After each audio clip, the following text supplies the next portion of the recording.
Hello and welcome to the Scholar Progenium. Today I thought I'd take you through a little project I'm working on. It is of course the new Partisan force for the channel. So I thought I'd show you the models that I've got hold of, the conversions that I've done so far, and the force as it's coming together as a whole.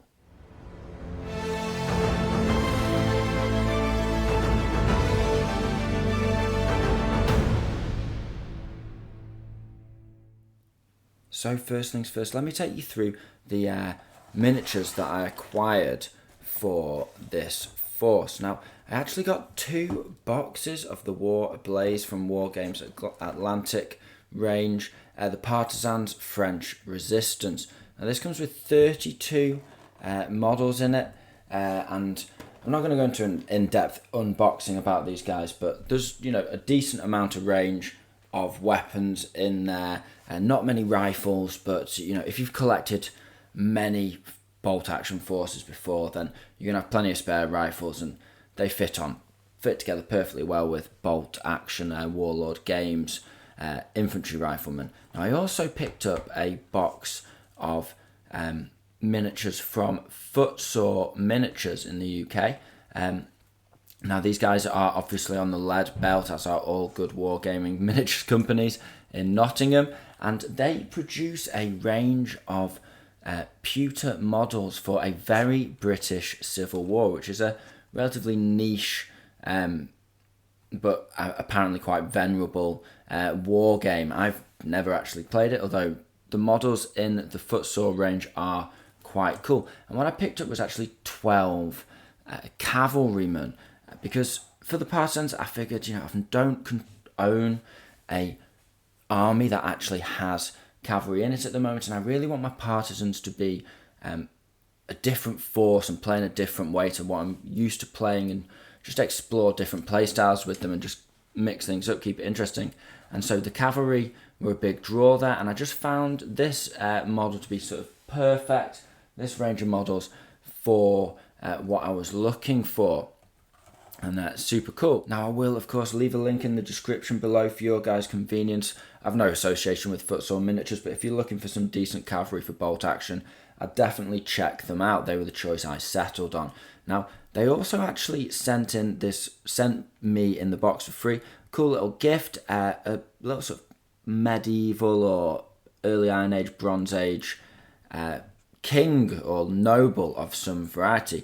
And that was quite a fortuitous gift, because Warlord Games had quite recently done their usual and sent a free sprue of random models with my purchase of my Gurkhas when I picked those up.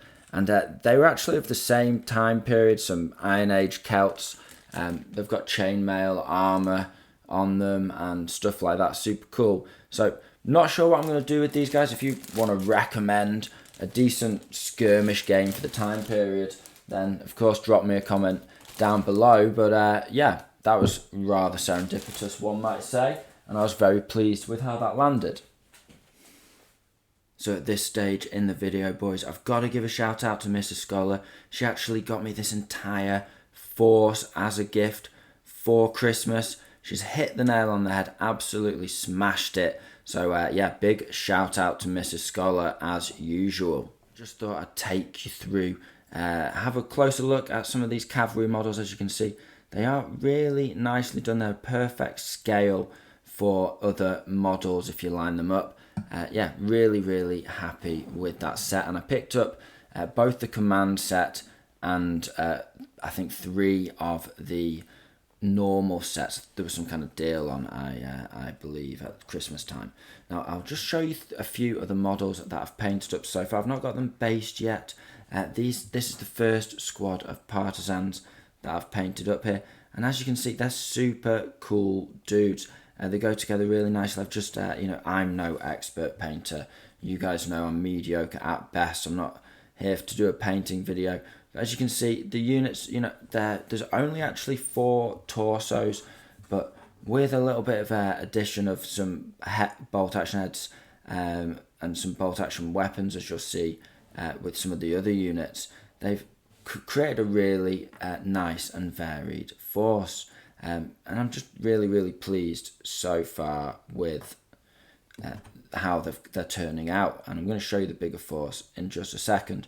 But before we get onto that, we'll have a look at a couple of the conversions that I've done with existing Warlord parts, just to make a variety of units. Because what I've got here is 2 boxes of the 32 men, as I said, and I've built the mortar crew, the anti-tank artillery crew, flamethrower team with converted parts out of all this. So, for example, this Panzerfaust guy, of course, got a couple of Panzerfausts knocking around, so he's just had a little finger snapped off or something like that, and remodeled, and there we go. We've got a little Panzerfaust dude with his cool hat, which I'm very pleased with him. Now, I'll take you through a few more of the units that I've converted. So first up, I'll show you my lieutenant. Now, this guy has a Tommy gun from the US infantry. He's got a pointing arm from the British infantry, and he's got a German officer's head, and then just the normal Atlantic body parts, one on the torsos. And as you can see, that combination of 3 box sets, that they fit together perfectly. You wouldn't know any different, really. And yeah, he's going to turn out quite nicely, hopefully, when he's painted. I thought I'd do this video before I actually painted them up, just so you could sort of see the parts a bit more clearly. Next up, we have a very straightforward conversion. Just the bazooka arms from a US infantry sprue, nothing complicated about that. And then the rocket bag and one of the actual bazooka rockets just attached to another guy. Again, with the torsos, once you mix up the heads, mix up the weapons, even though there's only 4 torsos, you can't tell at all. Next up, I'll show you the mortar crew. Now, this was a cool conversion. Again, more of those pointing arms. I've got loads of those spare from my massive British army.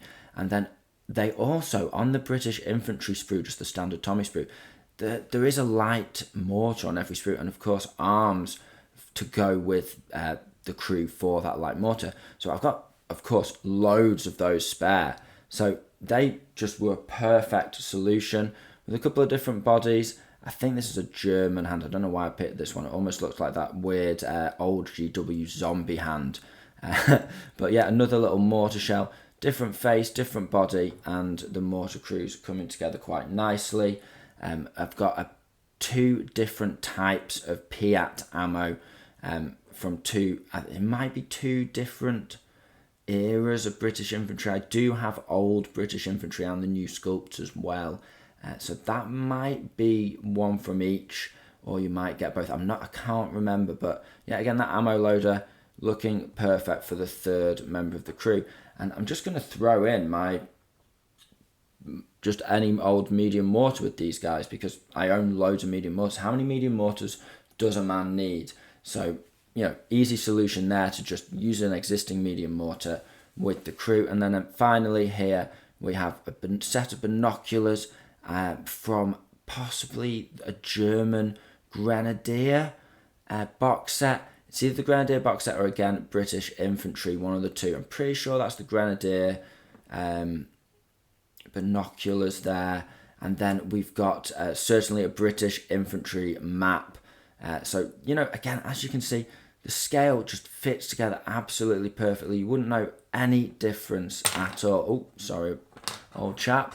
And that is the spotter for that mortar team, just, confusedly looking at his map, because these guys are, of course, not exactly professionals. And now I'll take you on to my field artillery. So this time I've got, I'm just going to use this light howitzer, although actually I am going to crack out the old unbuilt 6-pounder from the British Start Collecting box set. You get so much in that box set that with the additions that I bought that I particularly wanted for the army, I've never actually got around to building the 6-pounder. Perfectly acceptable field gun. Of course, these guys will run it as a light anti-tank gun, but I think that'll be a really cool sort of centerpiece for the army. But the crew that's going to go with sort of whatever field gun I run with these guys, lighter, they'll have to be light field guns. I've built this. So this is an arm. Now, this arm's slightly skinny. This arm does stand out as slightly skinny. It has to be admitted.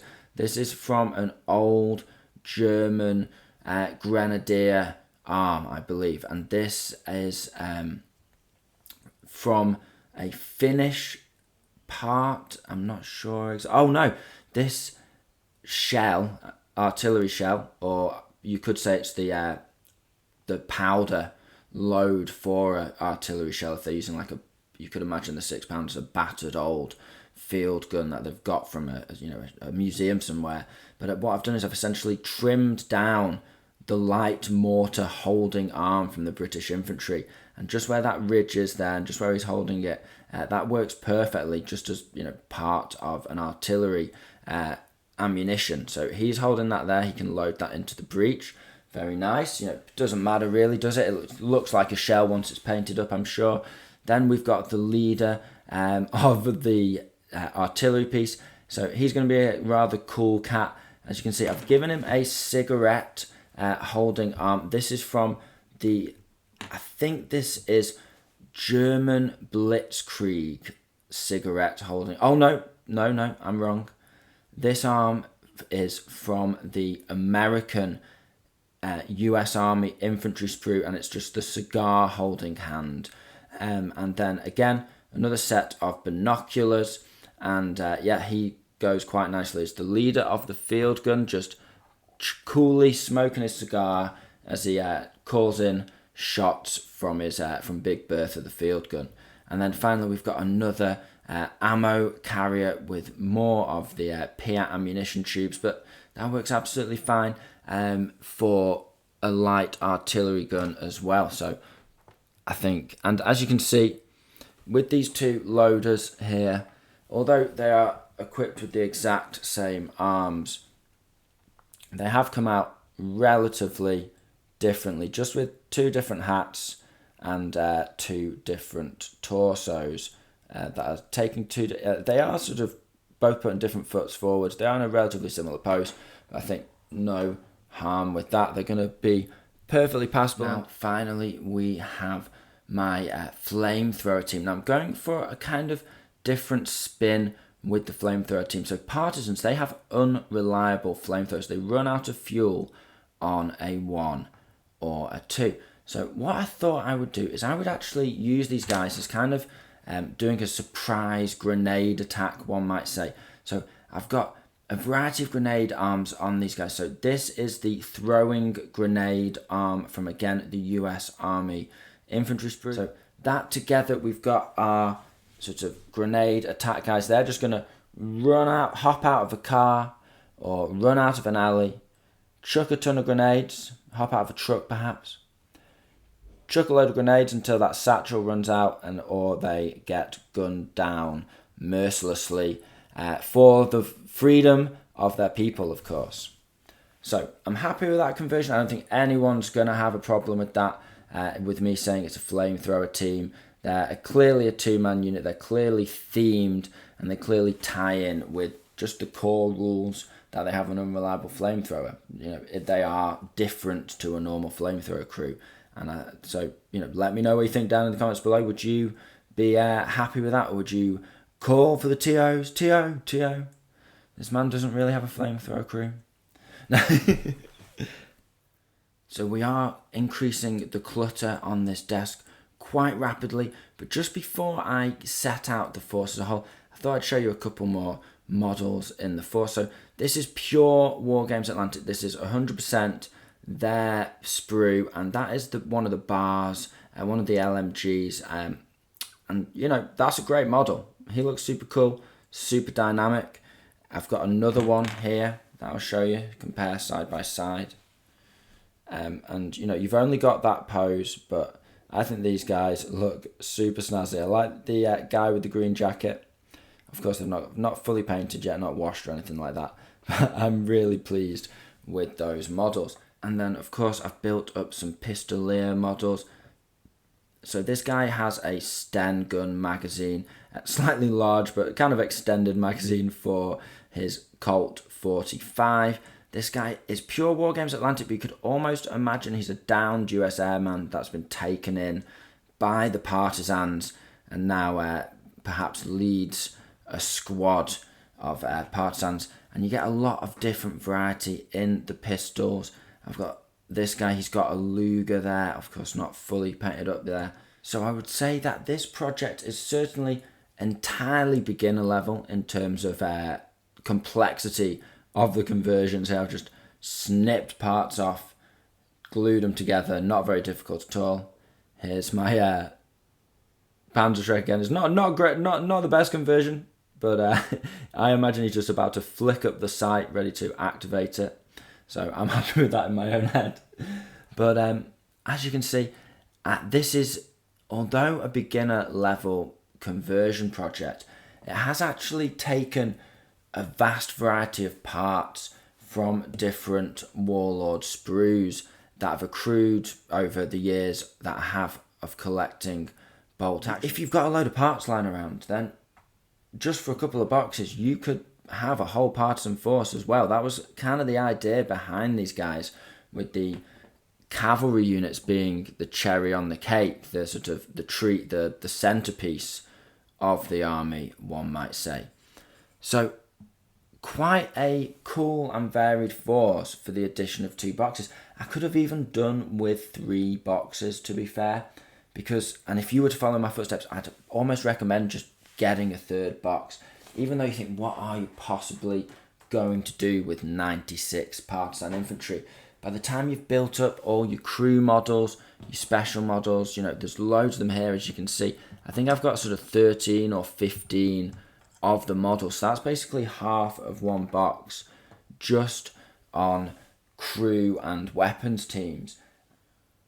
And of course, then you've got to take into consideration that you're not going to use every model that you build every game. This is just an example of just no additional parts.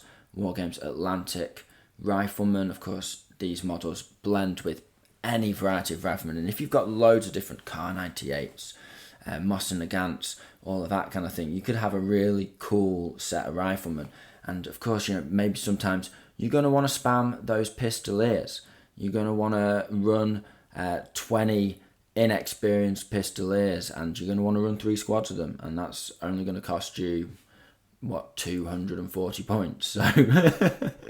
So sometimes you're going to want to run the Horde, and sometimes you're going to want to run more elite SMG guerrilla strike forces, and you're going to want to run everything in between. So when we get it all laid out on the table, this is what I've put together so far. I've got 30 SMG wielding infantry.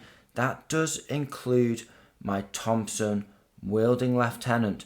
The rest are armed with a combination of grease guns. I think they're M3 grease guns, Sten guns, and of course the classic MP40. I've then put together 6 pistolier models so far. I'm going to run them combined with some of the smaller SMGs that kind of look more like machine pistols. Combine those together to play test the force, see how I like the pistolier units. I can see myself certainly adding to those guys with the remaining models I have on the sprue. And then of course we can see together united the weapons teams. We've got the flamethrower squad back there and the bazooka team, and then we've got a full 10 cavalry models. I do actually own 12. I've only built 10 so far, but if I decide to break these down into perhaps 2 units of 6, as I'm just playing around, having fun with different lists, and also playtesting for some more powerful lists if I want to take them to a tournament or event or something like that, then I've got a couple of extra models in the bag which I always like to have handy. And that's kind of why I haven't fully committed to build those last 7 models on the sprue, because I although I may well add some more infantry to the force, I also want to see how many LMGs do I want to run. Maybe none, maybe 2, maybe more, maybe less. Am I going to need more Panzerfausts? How many? Because the Panzerfaust can only really be taken by one of the infantry units, and not the pistoliers, not the guerrilla fighters. So how many Panzerfaust units am I even going to need? So how many Panzerfaust should I build? And then, so on and so forth. And then finally at the back here, we can see the artillery crew just working together. That guy about to load a shell or charge into the breach. The officer just looking coolly on, taking a puff of that cigar after spotting a target with his binoculars.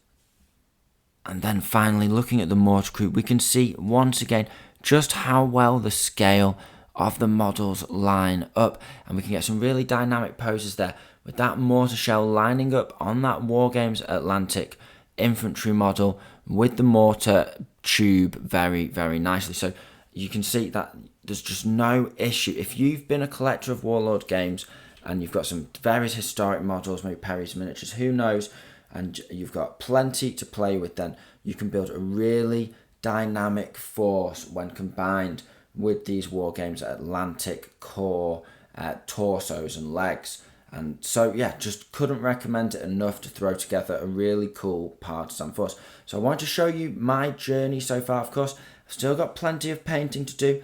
I've got plenty of basing to do. And I also need to get hold of 3 trucks and a car so that I can rush all of these infantry into battle. Because the idea with the forces, I'm just going to make use of that advance through terrain rule of the Partisans with some of the infantry and the cavalry, because they are, technically an infantry unit.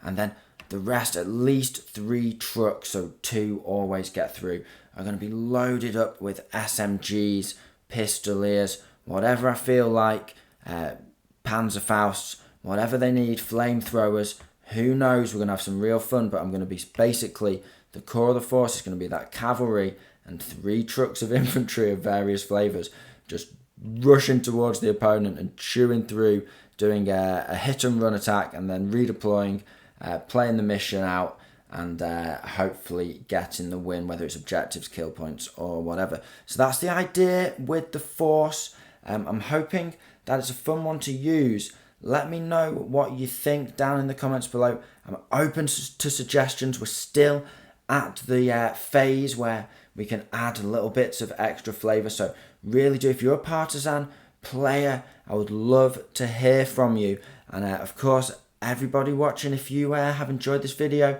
make sure you hit that like button. It really helps out the channel. Subscribe if you haven't already, so you can follow the journey of these Partisans, and also keep up to date with all of the bolt action content that we put out on a weekly basis. So with all that being said, I hope you found this video interesting. I hope you found it entertaining. This has been the Scholar Progenium. Thank you very much for your time. Goodbye.